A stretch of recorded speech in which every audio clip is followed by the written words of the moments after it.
شريك لك لبيك إن الحمد والنعمة لك والملك لا شريك لك لبيك لبيك اللهم لبيك لبيك لا شريك لك لبيك إن الحمد والنعمة لك والملك لا شريك لك لبيك لك والملك لا شريك لك لبيك. بسم اللہ الرحمن الرحیم. حج بیت اللہ کی سعادت عام طور پر انسان کو زندگی میں ایک بار نصیب ہوتی ہے. بعض خوش قسمت لوگ اللہ رب العزت کی اس نعمت سے بار بار استفادہ کرتے ہیں، بار بار اللہ رب العزت کے گھر کے دیدار کا اعزاز پاتے ہیں، لیکن عموماً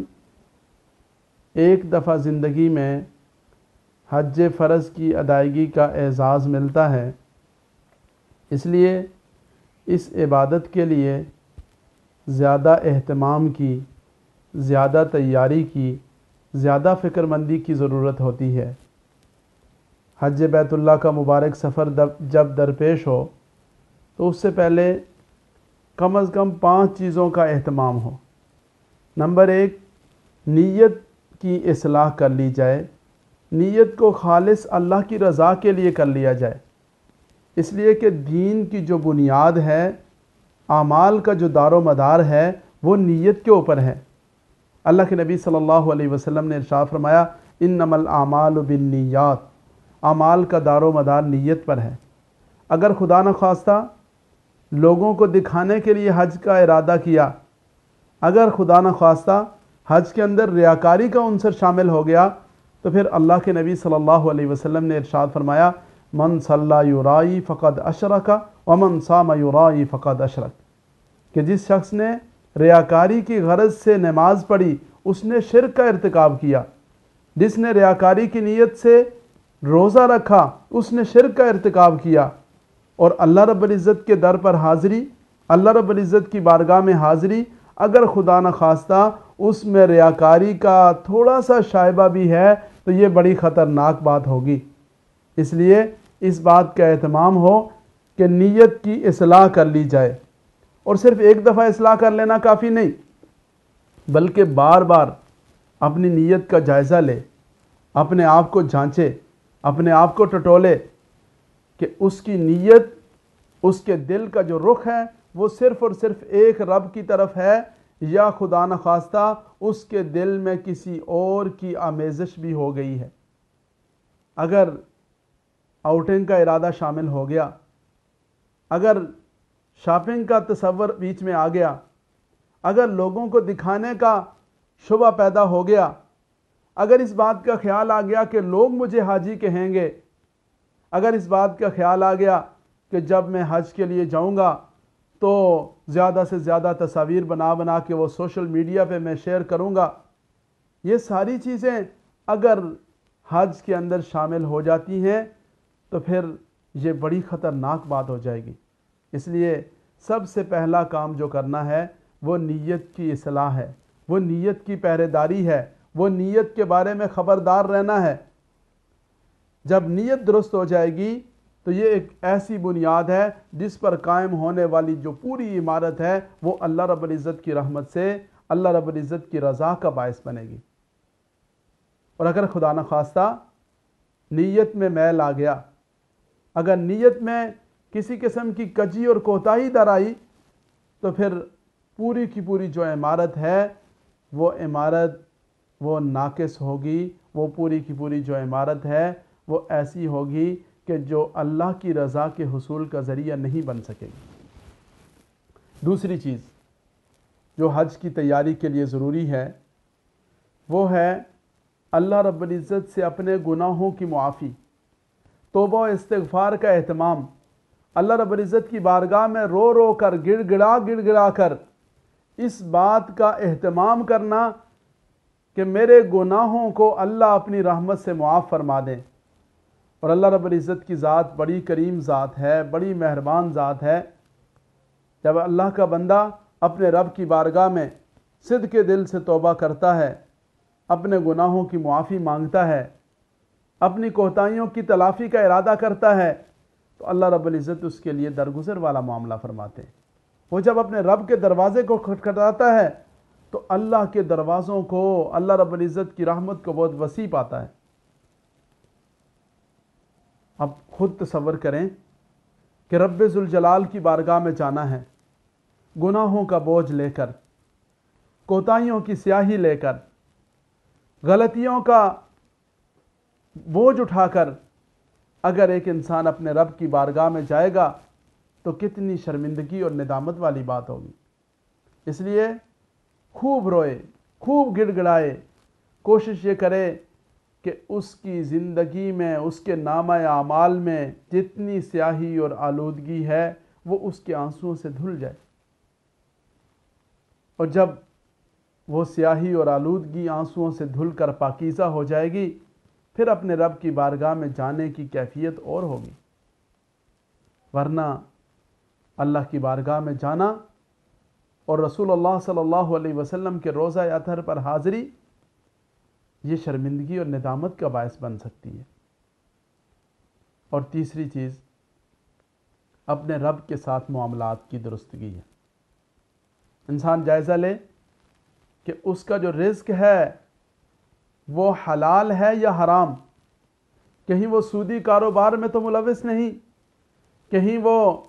رشوت کے لین دین کی کوتاہی کا تو مرتکب نہیں، کہیں وہ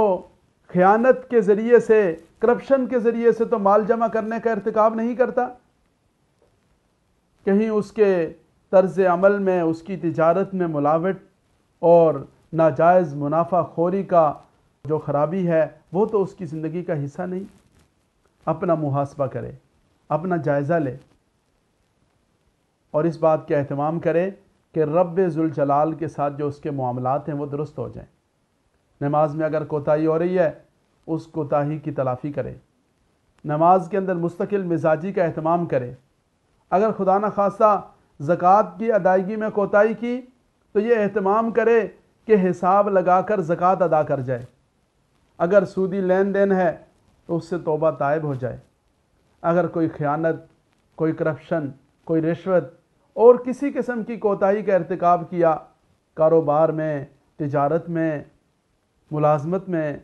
اللہ رب العزت کے حقوق کے معاملے میں کسی جگہ بھی اس سے کوئی کوتاہی ہوئی تو وہ اس کی تلافی کا اور اس کی اصلاح کا اہتمام کر کے جائے۔ اور چوتھی چیز، اللہ رب العزت کے بندوں کے ساتھ اپنے معاملات کی درستگی ہے۔ یہ جو حقوق العباد کا پہلو ہے یہ بڑا نازک معاملہ ہے، اور جب تک بندے معاف نہ کریں اس کی معافی نہیں ہوتی۔ فرمایا قیامت والے دن کچھ لوگ ایسے آئیں گے کہ بہت زیادہ ان کے نامہ اعمال میں نیکیاں اور اجر و ثواب ہوگا، لیکن حقوق لینے والے آ جائیں گے اور اس کی نیکیوں کا وہاں سکہ چل رہا ہوگا، وہاں پہ روپیہ پیسہ نہیں ہوگا، اس کی نیکیاں لے لے کر انہیں دی جاتی رہیں گی، اور جب اس کی نیکیاں ختم ہو جائیں گی تو ان کے گناہ لے لے کر اس کے اوپر ڈالے جائیں گے، اور وہ شخص کے جو نیکیوں کا ایک خزانہ لے کر آیا تھا، نیکیوں کا ایک ذخیرہ لے کر آیا تھا، وہ گناہوں کے بوجھ تلے دب کر جہنم میں چلا جائے گا۔ اس لیے حقوق العباد کے معاملے میں، لوگوں کے ساتھ معاملات کے معاملے میں اپنی اصلاح کرے۔ اگر خدا نخواستہ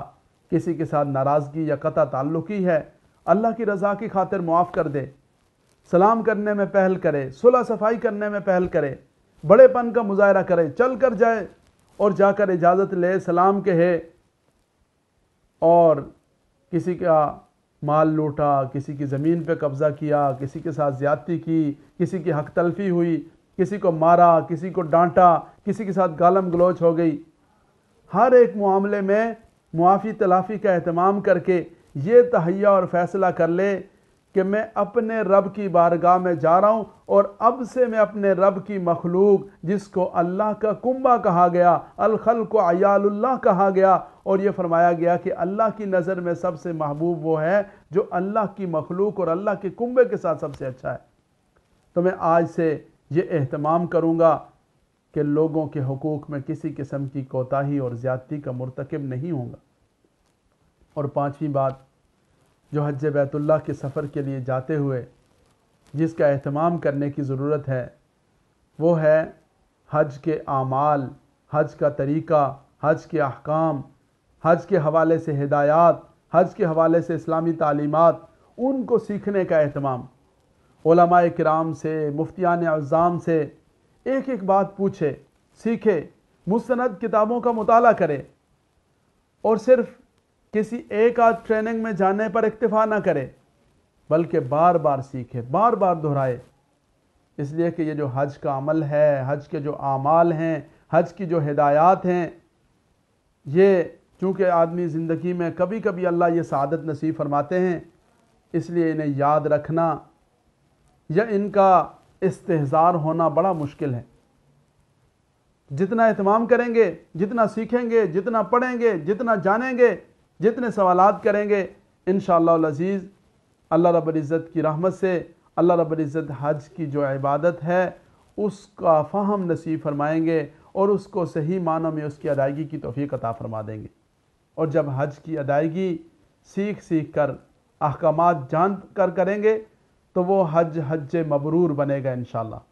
اور اگر سیکھ کر نہ گئے، اگر پوچھ کر نہ گئے، اگر پڑھ کر نہ گئے، اگر علماء کرام اور مفتیان کرام کے ساتھ رابطہ نہ رکھا تو پھر یہ بھی دیکھنے میں آیا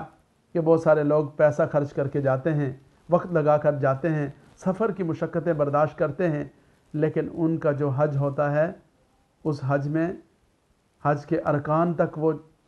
نہیں معلوم ہوتے انہیں، حج کے واجبات چھوڑ دیتے، ان پر دم واجب ہوتا ہے، ان کا حج ناقص رہ جاتا ہے، لیکن لا علمی کی وجہ سے مشقت بھی برداشت کی، پیسہ بھی لگایا، خوش بھی ہو گئے کہ میں نے حج کر لیا، لیکن وہ حج مبرور نہ بن سکا، حج ناقص ہو گیا۔ اس لیے اس مبارک سفر پر جاتے ہوئے 5 چیزوں کا اہتمام بہت ضروری ہے۔ نمبر 1، نیت کی درستگی، نیت کی اصلاح، اور صرف ایک دفعہ اصلاح کافی نہیں، بار بار اپنی نیت کو جانچنا پرکھنا، بار بار اپنی نیت کا محاسبہ کرنا اور اس کی چوکیداری اور پہرے داری کا اہتمام کرنا۔ نمبر 2، سابقہ گناہوں کی معافی تلافی، اپنی کوتاہیوں پر اپنے رب کی بارگاہ میں اس انداز سے رونا اور گڑ گڑانا کہ جب آدمی اپنے رب کی بارگاہ میں پہنچے کو وہ جو حاضری ہے وہ ندامت اور شرمندگی نہ لگے، بلکہ اللہ رب العزت کی بارگاہ میں اس کی جو حاضری ہے وہ اپنے رب کی رحمت کی آغوش کے اندر آنے کا ایک ذریعہ بنے۔ اور نمبر 3، اللہ کے ساتھ اپنے معاملات، حقوق اللہ کے معاملے میں جو کوتاہیاں ہو رہی ہیں، کسی شکل میں بھی ہو رہی ہیں، نماز کے معاملے میں، زکوٰۃ کے معاملے میں، رزق حلال کے معاملے میں، کسی بھی معاملے میں کوتاہی ہو رہی ہے اس کوتاہی کی تلافی۔ اور نمبر 4، اللہ کے بندوں کے ساتھ، خاندان کے ساتھ، گھر والوں کے ساتھ، اہل و عیال کے ساتھ، دفتر والوں کے ساتھ، بازار والوں کے ساتھ، پڑوسیوں اور اہل محلہ کے ساتھ کسی معاملے میں کوتاہی یا زیادتی ہے، ناراضگی یا قطع تعلقی ہے، اس کی تلافی کا اہتمام۔ اور 5ویں اور اہم ترین چیز یہ